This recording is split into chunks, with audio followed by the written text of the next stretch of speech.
Vous êtes le Big Bang, la force originelle de l'univers, en venant comme vous êtes. Comment est-il possible qu'un être doté de bijoux sensibles que sont ses yeux, d'instruments de musique enchantés que sont ses oreilles et de fabuleuses arabesques de nerfs qui forment son cerveau, ne vive comme rien de moins qu'un Dieu? S'éveiller à qui vous êtes vraiment nécessite d'abandonner l'idée de qui vous croyez être.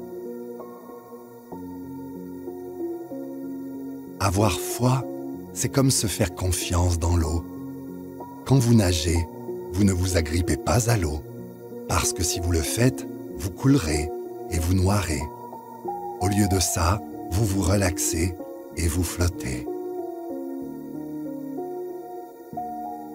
Si vous comprenez vraiment le zen, vous pouvez utiliser n'importe quel livre, vous pouvez utiliser la Bible, Alice au pays des merveilles, vous pouvez même utiliser le dictionnaire, car le bruit de la pluie n'a pas besoin de traduction.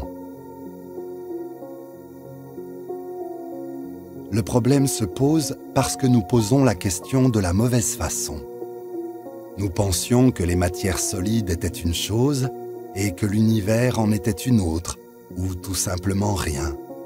Ensuite, il s'est avéré que l'espace n'était pas rien, car les matières solides ne pouvaient rien faire sans lui. Mais l'erreur au début a été de penser que les matières solides et l'espace étaient deux choses différentes, plutôt que deux aspects d'une seule chose. Le fait est qu'ils sont différents, mais inséparables, comme l'avant et l'arrière du chat. Si vous séparez les deux, le chat meurt. L'art de vivre n'est ni un laisser-aller insouciant, ni un perpétuel rattachement au passé.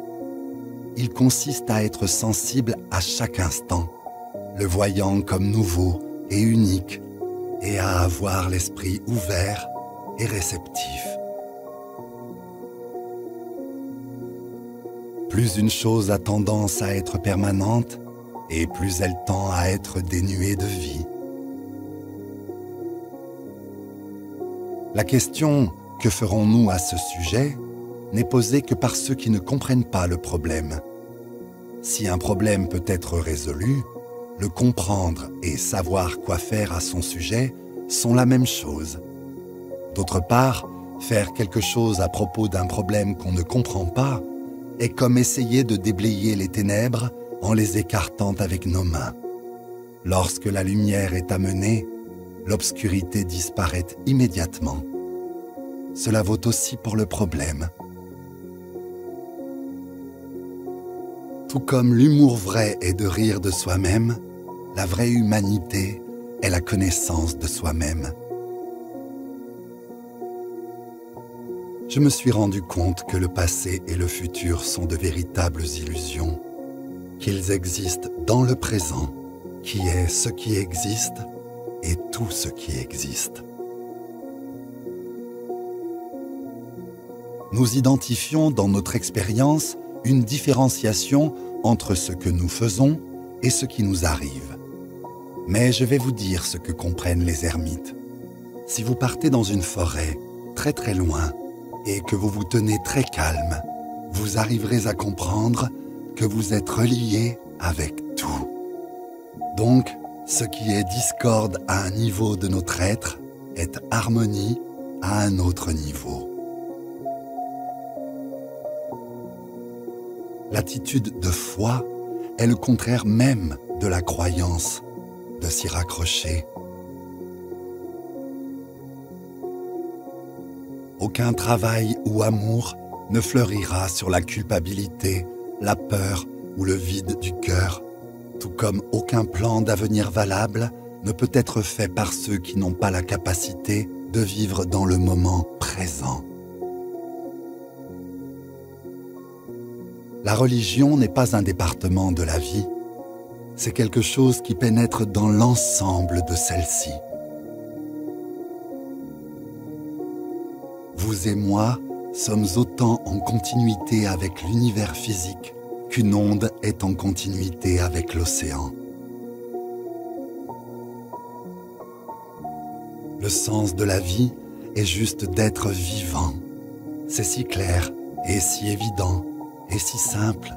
Et pourtant, tout le monde se précipite en grande panique, comme s'il était nécessaire d'atteindre quelque chose au-delà d'eux-mêmes. La seule façon de donner un sens au changement est de s'y plonger, bouger avec lui et entrer dans la danse. Vous êtes une ouverture par laquelle l'univers se regarde et s'explore lui-même. Jésus-Christ savait qu'il était Dieu. Alors, réveillez-vous et trouvez enfin qui vous êtes vraiment. Dans notre culture, bien sûr, on dira que vous êtes fou et que vous blasphémez, et soit on vous mettra en prison ou dans une maison de fous, ce qui est à peu près la même chose. Toutefois, si vous vous réveillez en Inde et dites à vos amis et relations « Mon Dieu, je viens de découvrir que je suis Dieu », ils riront et diront « Oh, félicitations, enfin vous l'avez découvert ». L'homme souffre seulement parce qu'il prend au sérieux ce que les dieux ont fait pour notre plaisir. Il vaut mieux avoir une courte vie pleine de ce que vous aimez faire qu'une longue vie passée misérablement. Notre corps n'élimine pas les poisons en sachant leur nom. Essayer de contrôler la peur ou la dépression ou l'ennui en les nommant, c'est faire appel à la superstition d'une confiance dans les malédictions et invocations. Il est si facile de voir pourquoi cela ne fonctionne pas. Il est clair qu'on tente de connaître, de nommer et de définir la peur afin de l'objectifier, c'est-à-dire de la mettre à distance du moi. La technologie n'est destructrice que dans les mains de gens qui ne se rendent pas compte qu'ils sont le même processus, et le processus même de l'univers. Voici le vrai secret de la vie, être complètement engagé dans ce que vous faites, dans l'ici et maintenant. Et au lieu de l'appeler travailler, se rendre compte que c'est un jeu. Vous êtes cette vaste chose que vous voyez loin, très loin, avec de grands télescopes. Le zen ne confond pas la spiritualité avec le fait de penser à Dieu tandis qu'on pèle des pommes de terre. La spiritualité zen consiste seulement à peler les pommes de terre. L'ego n'est rien d'autre que la focalisation de l'attention consciente. Ce que nous avons oublié, c'est que les pensées et les mots sont des conventions et qu'il est fatal de prendre des conventions trop au sérieux. Une convention est une commodité sociale, comme par exemple l'argent. Mais il est absurde de prendre l'argent trop au sérieux, de le confondre avec la vraie richesse. Un peu de la même façon, les pensées, les idées et les mots sont une monnaie pour les choses réelles. Pour clarifier l'eau boueuse, le mieux est de la laisser reposer. Les gens sont dans la confusion car ils veulent que le monde ait un sens, comme s'il était des mots, comme si vous aviez un sens, comme si vous étiez un simple mot, comme si vous étiez quelque chose qui pourrait être recherché dans un dictionnaire. Vous êtes du sens. Le désir de sécurité et le sentiment d'insécurité sont la même chose. Retenir son souffle et perdre son souffle. Une société fondée sur la quête de la sécurité n'est qu'un concours d'apnée dans lequel tout le monde est tendu comme un tambour et pourpre comme une betterave. Ce que je dis, c'est que vous ne devez rien faire, parce que si vous vous voyez dans le bon sens, vous êtes tous un phénomène naturel, aussi extraordinaire que les arbres, les nuages, les motifs de l'eau courante, le clignotement du feu, la disposition des étoiles et la forme d'une galaxie. Vous êtes tous comme ça, et il n'y a rien du tout d'erroné en vous. Essayer de se définir soi-même, c'est comme essayer de mordre ses propres dents. Ceci est le problème humain.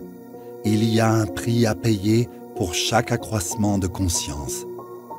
Nous ne pouvons pas être plus sensibles au plaisir sans être aussi plus sensibles à la douleur.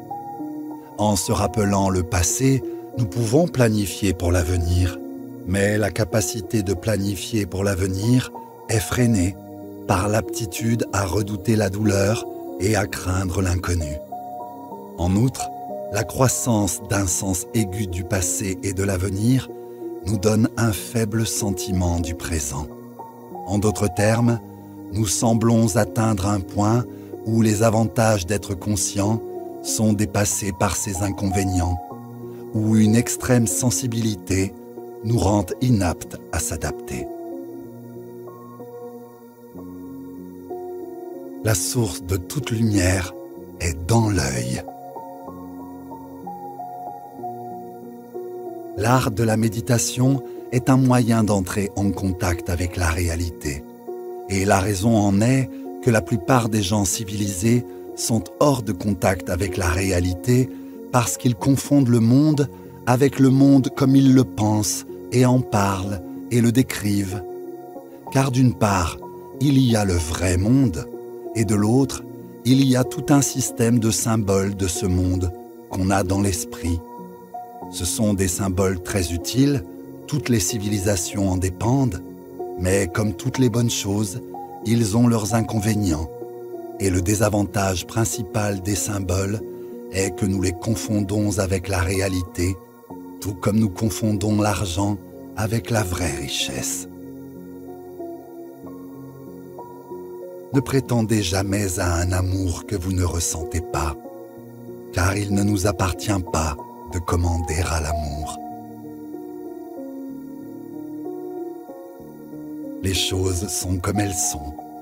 En observant l'univers de nuit, nous ne faisons pas de comparaison entre les étoiles qui ont raison ou tort, ni entre les constellations bien ou mal disposées.